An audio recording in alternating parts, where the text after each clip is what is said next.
Okay, today I'm going to read Exodus chapter 38 and make some very brief comments.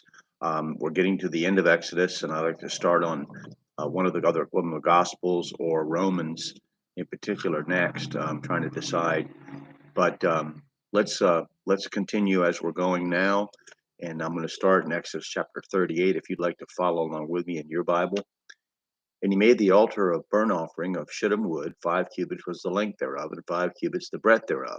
It was foursquare, and 3 cubits the height thereof. And he made the horns thereof on the four corners of it. The horns thereof were of the same, and he overlaid it with brass. He made all the vessels of the altar, the pots and the shovels and the basins and the flesh hooks and the fire pans. All the vessels thereof made he of brass. And he made for the altar a brazen gate of network under the compass thereof, beneath into the midst of it.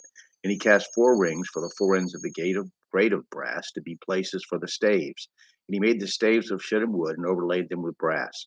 And he put the staves into the rings on the sides of the altar, to bear it withal. He made the altar hollow with boards. And he made the laver of brass, and the foot of it brass. And of the looking glasses of the women assembling, which assembled at the door of the tabernacle of the congregation. And he made the court on the south side. Southward, the hangings of the court were of fine twined linen, 100 cubits. Their pillars were 20, and their brazen sockets 20. The hooks of the pillars and their fillets were of silver. For the north side of the hangings were 100 cubits. Their pillars were 20, their sockets of brass 20. The hooks of the pillars and their fillets of silver. For the west side were hangings of 50 cubits. Their pillars 10, and their sockets 10. The hooks of the pillars and their fillets of silver. For the east side eastward, 50 cubits. The hangings of the one side of the gate were 15 cubits, the pillars 3, and their sockets 3.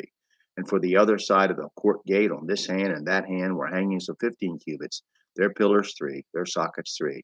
All the hangings of the court round about were of fine twined linen, and the sockets for the pillars were of brass. The hooks of the pillars and their fillets of silver, and the overlaying of the chapters of silver, and all the pillars of the court were filleted with silver, and the hanging for the gate of the court was needlework of blue and purple and scarlet and fine twined linen.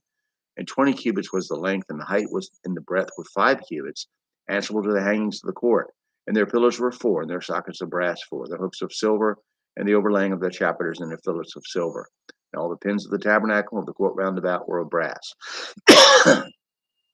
This is the sum of the tabernacle, even the tabernacle of testimony as it was counted, according to the commandment of Moses for the service of the Levites, by the hand of Ithamar, son to Aaron the priest, and Bezaleel, the son of Uri, the son of the son of the tribe of Judah, made all of that the Lord commanded Moses. And with him was Aholiab, son of Ahisamach of the tribe of Dan, an engraver and a cunning workman, and an embroiderer in blue and in purple and scarlet and fine linen.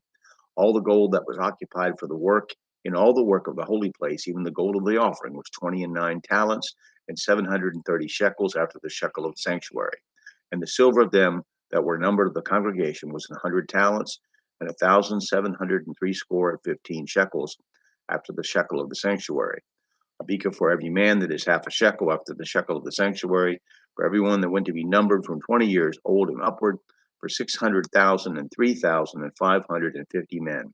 Now the 100 talents of silver were cast the sockets of the sanctuary and the sockets of the veil, 100 sockets of the 100 talents, a talent for a socket. Of the 1,770 and 5 shekels, he made hooks for the pillars and overlaid their chapiters and filleted them. And the brass of the offering was 70 talents and 2,400 shekels.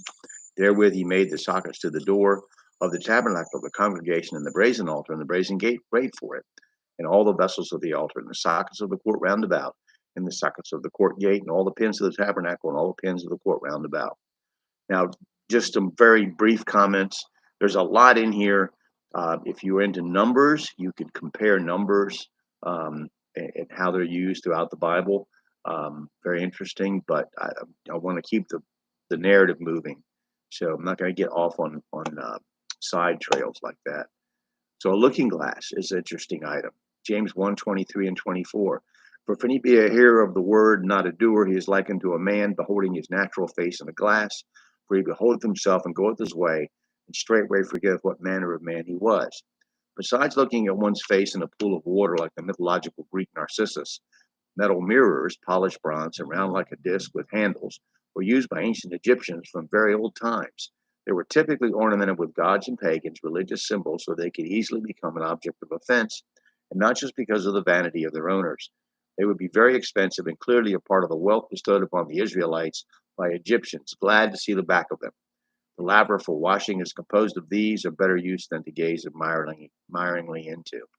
So we're getting close to the end. So we're gonna do Exodus 39 next, and I have some a little bit more depth comments to make on that. Things I want to say about that. So it's gonna take a while, and then so you please read your Bible, study your Bible, cross-reference the verses, pray to God for wisdom and understanding, and then share your interpretation with someone else, please.